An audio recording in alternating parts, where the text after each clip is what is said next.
All right, so ever heard of the term BBFA? I'm kind of hooked on figuring this one out. Yeah, it's one of those things you see online, especially in the Singaporean forums, and you're like, what is going on here? Right. It's like its own little mystery. And that's what we're doing today, a deep dive into this whole BBFA thing. A deep dive into Singaporean cyberculture. Should be interesting. Totally. Okay, so for this deep dive, we've got a really interesting mix of sources. We do. Yeah, first up, there's this blog post that analyzes BBFA behavior like it's straight out of a psychology textbook. Oh, yeah, I think I saw that one. It uses that Adlerian psychology, right? Exactly. All about how we crave belonging and how that shapes our actions, even online. Fascinating stuff. So we're going to see how that plays into this whole BBFA thing. We are.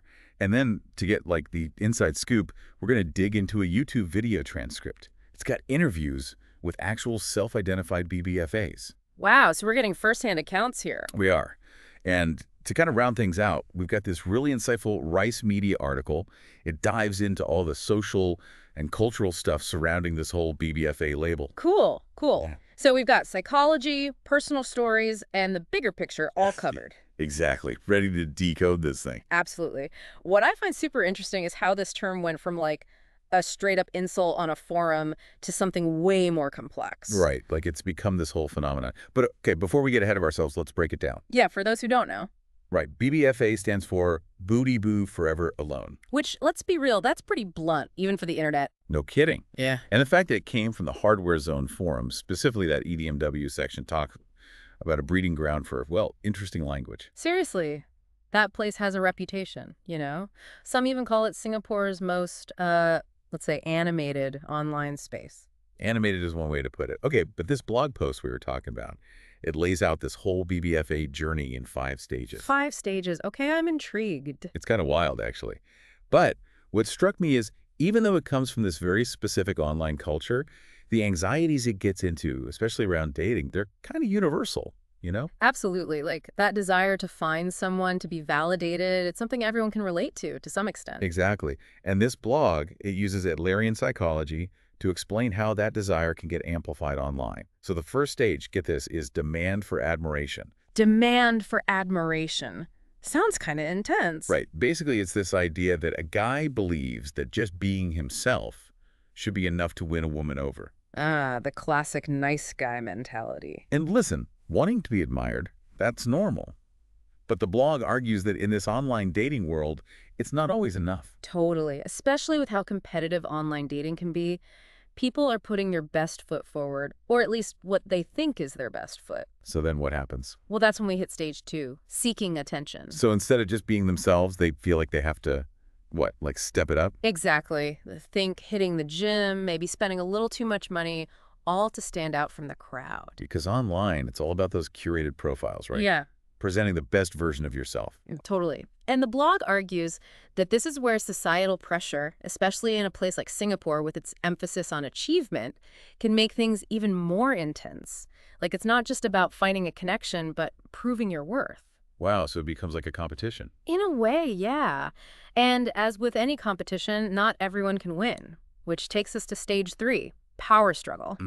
Okay, and this is where things start to take a turn, right? Like, if those first 2 stages don't get them the results they want. Yeah, this is where frustration and a sense of rejection can really set in. And how does that manifest? What happens in the power struggle stage? Well, to be honest, it's not pretty. The blog author even admits to trying things like, and I can't believe I'm saying this, negging. Negging. What even is that? Basically, it's putting women down as a way to supposedly make himself look better.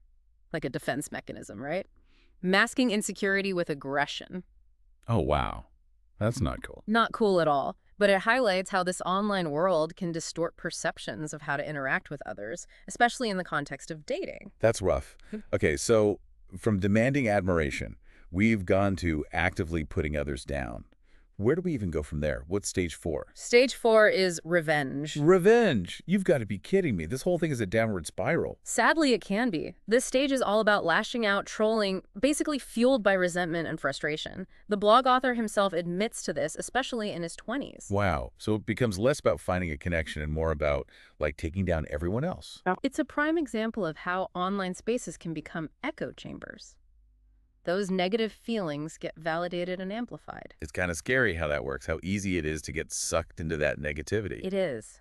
And what makes it worse is that it can feel validating in the moment. Right, because you've got this whole community egging you on, encouraging that behavior. Exactly. It's a recipe for toxicity, and unfortunately, it's something we see far too often online. So we've got demanding admiration, seeking attention, resorting to power struggles, and then seeking revenge. That brings us to the final stage. What's the grand finale of this whole BBFA journey? The final stage is proof of incompetence, which is essentially giving up on trying to meet those societal expectations, especially when it comes to dating and relationships. So they just resign themselves to being forever alone. In a way, yes, but it's not necessarily a sad ending. The blog suggests that this stage is about finding a sense of belonging, but within this online space. So they've created this community based on shared frustration and disillusionment. It's kind of bleak when you think about it that way. It is a little bleak, yeah. But it also shows how important a sense of belonging is, even if it's found in unexpected places. That's a really good point. But then it makes me think, how diverse are the experiences within this BBFA label? Like, we're talking about it like it's this one monolithic thing, but people are complex. Right, and that's what's so interesting about this YouTube video we have. Remember C?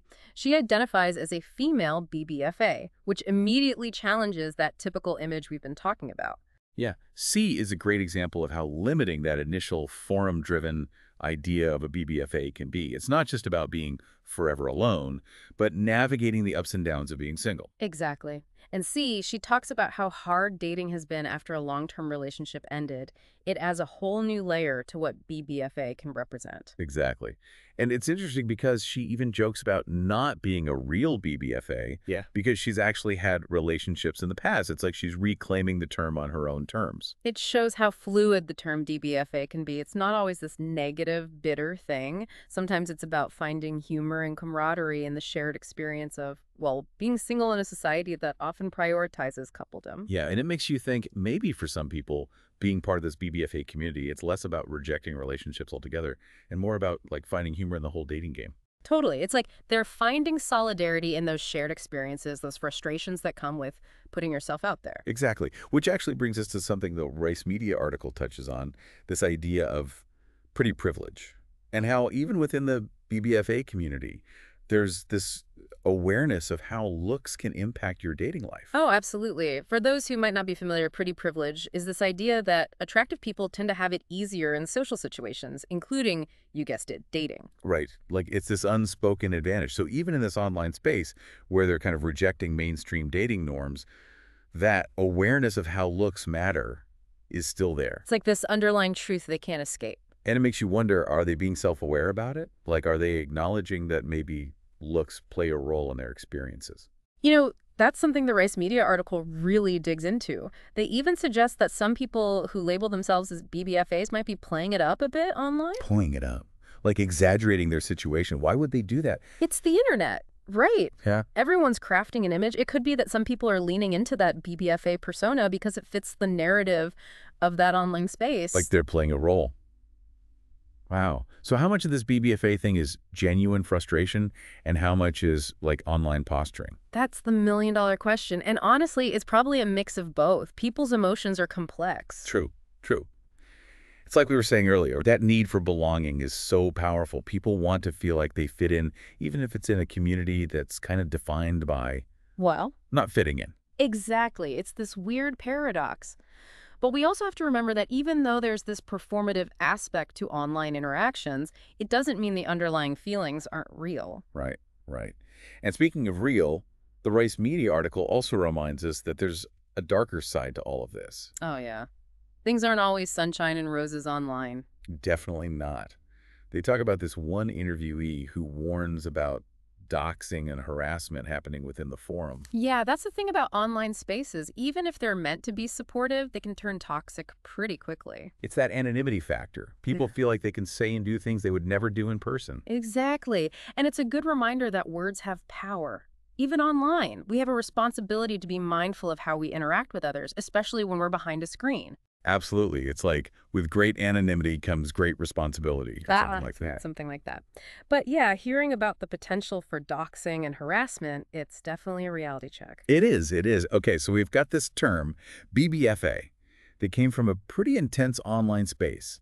It's used to describe people who may or may not fit the stereotype, and it might even be exaggerated for online clout. Don't forget the psychology behind it, that need for validation, that sense of belonging, even if it comes from a place of shared frustration. Right, right. So much to unpack here. But it makes you wonder, at the end of the day, is reclaiming this label empowering? Or is it just masking deeper issues, both for individuals and for society as a whole? That is the big question, isn't it? And honestly, I don't think there's one right answer. It's probably different for everyone. It's like that saying, one person's trash is another person's treasure. Exactly. What might seem like a negative label to some could be a source of comfort and connection for others. It's all about perspective. Right.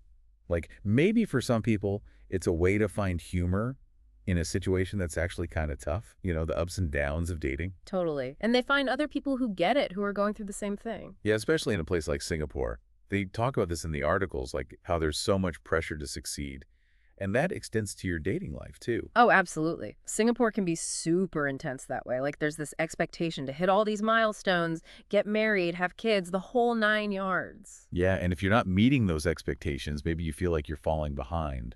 Right, like you're not keeping up. And maybe that's where this BBFA thing comes in. It's like they're creating their own space where those expectations don't matter as much. So it's less about being forever alone Hmm. and more about finding a place where you feel like you belong, even if it's a little unconventional. Exactly. And it makes you think about the internet's role in all of this.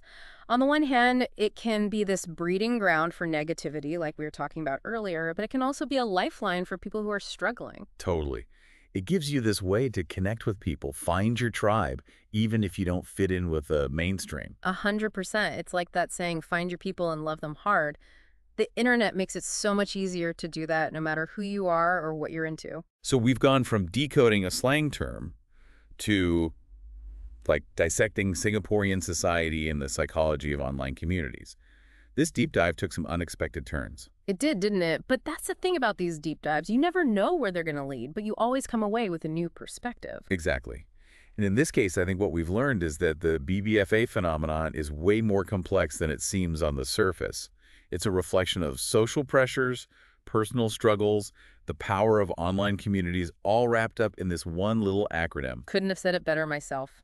It's a reminder not to judge a book by its cover, or maybe in this case, not to judge an online community by its more.vocal members. And to remember that everyone's looking for that sense of belonging, that place where they feel understood and accepted for who they are. Well said. It's all about finding your tribe, online or offline, and soliciting those connections. Absolutely.